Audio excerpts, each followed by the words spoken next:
శుభకార్యాలకు పూజార్ల కోసం వెతుకుతున్నారా? పూజారీస్.com లో అతి తక్కువ ధరలకే పూజార్లను ముందే బుక్ చేసుకోండి. వెంటనే కాల్ చేయండి.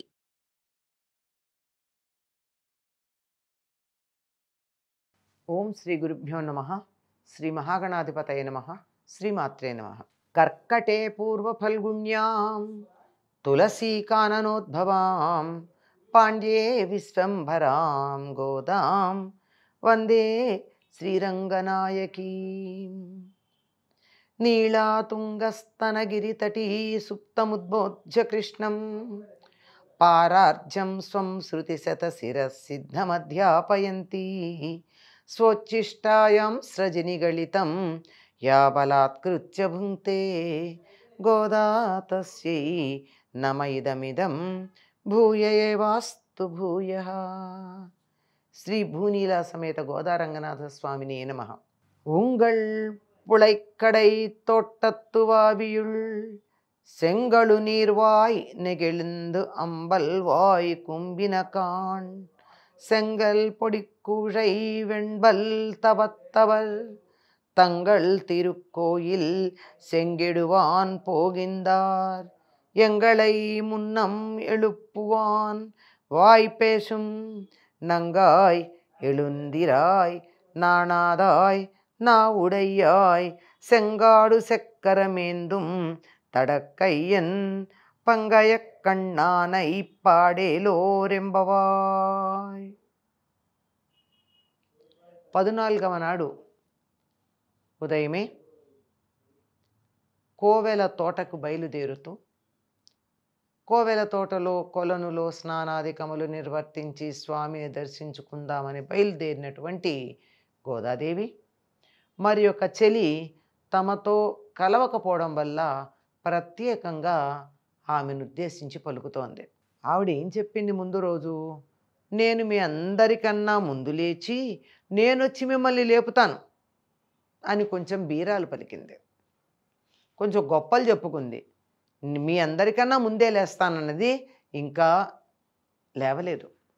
అందుకని ఆవిడని అంటున్నారు, ఓ పరిపూర్ణురాలా, అంటే వ్రతం చేసి ఫలితాన్ని పొంది ఆ ఫలితం వల్ల ఆనందాన్ని పొందుతున్నటువంటి దానా, చూడు నువ్వు మమ్మల్ని ముందు లేపుతానని అన్నావు కానీ ఎలా ఉంది? నీ పెరటి తోటలో దిగుడు బావిలోని ఎర్ర తామరలు వికసించాయి, నల్ల కలువలు ముడుచుకొని పోతున్నాయి. ఎర్రని కాషాయాలను ధరించి తెల్లని పలువరుసలు కలిగినటువంటి వైరాగ్యంతో ప్రకాశిస్తూ ఉన్న సన్యాసులు తమ తమ ఆలయాలలో ఆరాధ్య దైవానికి ఆరాధన చేయడానికి బయలుదేరి పెడుతున్నారు. లేమ్మా, ఎంతసేపు పడుకుంటావు? లేస్తే బాగుంటుంది.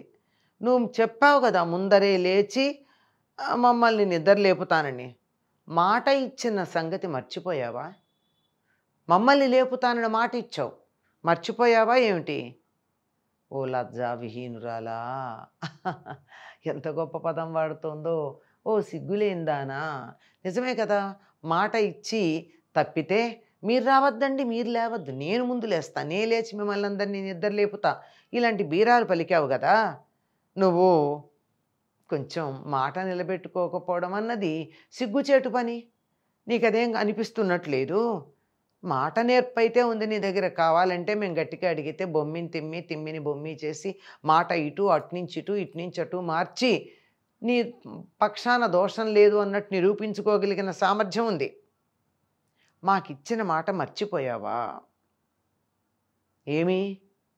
శంఖచక్రధారి అయినటువంటి ఆజానుబాహు అయిన పుండరీకాక్షుని మహిమను గానం చేద్దాం, లేచిరా. ఇంకా అందరికీ ఈ తెలియల ఈవిడ కృష్ణుణ్ణి ఇష్టపడుతూ ఉన్నది అని, కృష్ణ ధ్యానంలోనే నిద్రించింది అని. కానీ వీళ్ళందరూ విష్ణువు గురించి ఆలోచిస్తున్నారు.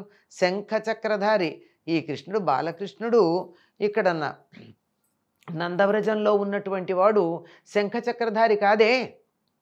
శంఖచక్రధారి అయినటువంటి ఆజానుబాహువైన పుండరీకాక్షుడు అంటే విష్ణుమూర్తి. ఆయన్ని ఆరాధిద్దాం, ఆయన మహిమని కీర్తిద్దాం, లేచి రమ్మని చెప్తున్నారు.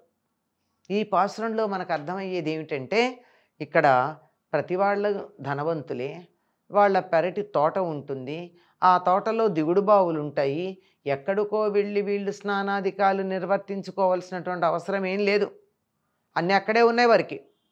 ఆ పెరటి తోటలో ఉన్నటువంటి దిగుడు బావిలో సూర్యోదయమైందని సూచించేటటువంటి చిహ్నాలు కనపడుతున్నాయి. ఎర్ర తామరలు వికసిస్తున్నాయి, నల్ల కలువలు ముడుచుకొని పోతున్నాయి. ఎందుకంటే తామరలు సూర్యోదయానికి వికసిస్తాయి, కలువ పూలు సూర్యకర స్పర్శ తగిలితే ముడుచుకొని పోతాయి. వాటికి కావలసిందల్లా వెన్నెల మాత్రమే. ఇక్కడ తామరలు విచ్చుకుంటున్నాయి, నల్ల కలువలు ముడుచుకొని పోతున్నాయి. లే మరి అంటే సూర్యోదయం అవుతూ ఉంది, రాత్రి అస్తమిస్తూ ఉంది. అంటే సూర్యుడు ఉదయించగానే కలువ పూలు ముడుచుకొని పోవడం సహజం కదా. లే ఎర్రని వస్త్రాలు ధరించినటువంటి తెల్లని పలువరుస కలిగినటువంటి జీయర్లు అంటే సన్యాసులు తమ తమ ఆలయాలకి అర్చన కోసం పెడుతున్నారు. అంటే వీళ్ళందరూ కూడా ఎర్రని బట్టలు ధరించారు, పళ్ళు మాత్రం మిలమిల్లాడిపోతున్నాయి తెల్లగా. అంటే తినే ఆహారాన్ని బట్టి దంతపంక్తి ఉంటుందని చెప్తారండి. ఆహారాన్ని బట్టి తినేదాన్ని అనుసరించి కనుక ఆ విధంగా తెల్లని పలువరుసలు ఉన్నాయి. నారింజ రంగు ఎర్రని వస్త్రాలు వాళ్ళు ధరించున్నారు. పైగా ఆ నారింజ రంగు వస్త్రాలు ధరించారంటే దాన్ని వాళ్ళు వైరాగ్యంతో ఉన్నారు అని అర్థం చేసుకోవాలి. కాషాయ వస్త్రాలు దేని మీద వ్యామోహం లేదు అని తెలియచెప్పడానికి సంకేతాలు. వాళ్ళ పళ్ళు మాత్రం తెల్లగా ఉన్నాయి, సాత్విక ఆహారం తీసుకుంటారు కనుక వాళ్ళకి వైరాగ్యంతో పాటు అక్కడ ఏం చెయ్యాలో చెప్పాల్సినటువంటి అవసరం ఉంది. అక్కడ చేసినటువంటి దాన్ని తేడా చేయకూడదు. వాళ్ళు ఎందుకు బయలుదేరెడుతున్నారు? తమకి కేటాయించినటువంటి ఆలయంలో అర్చనలు చేయడానికి ఎడుతున్నారు. మళ్ళీ నువ్వు మాట మర్చిపోయావా? మమ్మల్ని లేపుతానన్నావు కదా, అలా మర్చిపోతే ఎట్లా కుదురుతుంది? నువ్వే ముందు లేచి మమ్మల్ని అందరినీ లేపుతానని మళ్ళీ ఇప్పుడు మాట మార్చగలిగినటువంటి సమర్థత ఉంది. మనం వెళ్ళి అర్చించుకుందాం, విష్ణువుని కీర్తించుకుందాం. శంఖ చక్రధారి అయినటువంటి శ్రీ మహావిష్ణువుని, ఆజానుబాహువు పుండరీకాక్షుడు కూడా ఆయన్ని సేవించుకుందాము. సేవ ఎలా చేస్తారు? ఆయన మహిమని మనం గానం చేద్దాం. లేచిరా, ఎంతసేపు పడుకుంటావు? నీకేమి, నువ్వు పరిపూర్ణురాలవే, అంటే నీకు కావాల్సిందంతా కూడా పరిపూర్ణంగా లభ్యమైంది. కానీ మాకు ఇంకా భగవంతుని దయా దర్శనము అంటే అది అపురూపమైనటువంటిదిగా, పొందవలసినటువంటిదిగా మాకు కనిపిస్తూ ఉంటుంది. కనుక నువ్వు రావాల్సింది, లేచి రావాల్సింది అని చెప్పి ఆ చెలిని నిద్రలేపుతూ ఉన్నారు గోదాదేవి మిగిలినటువంటి చెల్లులతో కలిసి. స్వచ్చిష్టమాలికా బంధగంధబంధురజిష్ణవే విష్ణుచిత్తతనూజాయై గోదాయై నిత్యమంగళం. నిత్యభూషా నిగమ శిరసా నిస్సముత్తుంగవార్తా కాంతో యస్యాః కచవిలలితై కాముకోమాల్యరత్నై సూక్త్యా యస్యా సుభగయా సుప్రభాతా ధరిత్రీ సైషా దేవీ సకల జననీ సించతాం మామపాంగై.